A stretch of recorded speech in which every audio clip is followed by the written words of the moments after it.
পুলিশের জালে কুখ্যাত নেশা কারবারি বাবুল মিয়া, তার কাছ থেকে উদ্ধার তাজা কার্তুজ সহ পিস্তল। এই ঘটনায় সংশ্লিষ্ট এলাকায় তীব্র চাঞ্চল্য বিরাজ করছে। রাজ্যের একাংশ সীমান্ত গ্রামে নেশা বাণিজ্যের রমরমা, সেই সাথে চলছে অস্ত্র বাণিজ্য।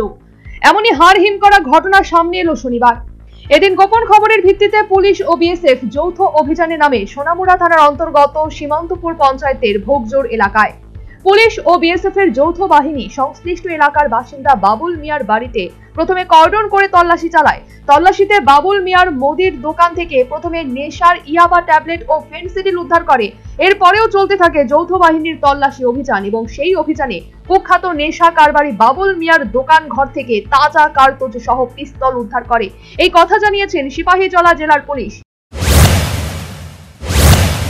যে বাবুল মিয়া যার শব্দ নাম বড়ি বাবুল হিসেবে পরিচিত, এখানে তার দোকানে এখানে গিয়ে সার্চ করা হয়।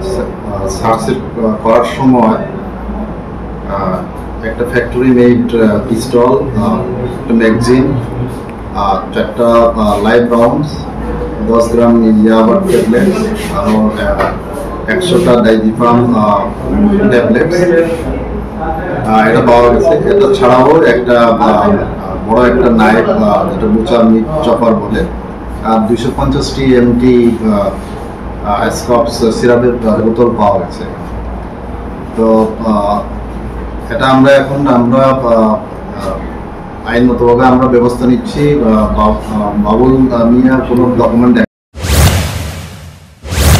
এই ঘটনার পরিপ্রেক্ষিতে পুলিশ নেশা কারবারি বাবুল মিয়া সহ তার স্ত্রীকে আটক করে নিয়ে যায়। পুলিশ সুপার জানিয়েছেন, এই ঘটনার পরিপ্রেক্ষিতে অস্ত্র আইন সহ বিএনএস বিভিন্ন ধারায় মামলা গ্রহণ করা হবে। মামলা নেওয়া হবে। এটা এখন বিএনএস এর সেকশন, এখন বিএনএস নয়, যে আর্মস অ্যাক্টের 25(1)(b) within bracket 1 arms act এবং এনডিপিএস এর 22 উইদিন ব্র্যাকেট B, তারপরে 25, 29 এনডিপিএস এবং 61 বিএনএস। এই ঘটনার পরিপ্রেক্ষিতে স্বাভাবিকভাবেই প্রশ্ন উঠছে, নেশা কারবারিরা কি রাজ্যে অস্ত্র ব্যবসা করছে, যা রীতিমতো উদ্বেগের বিষয়। যদিও এই বিষয়ে পুলিশ প্রশাসন তীক্ষ্ণ নজর রেখে চলেছে। সচেতন মহলের বক্তব্য, নেশা কারবারি বাবুল মিয়াকে জেরা করে পুলিশ অস্ত্র বাণিজ্যের গ্যাংয়ের বাকি পান্ডাদেরও গারদে পড়তে সামর্থ্য হবে। Bureau report, news vanguard.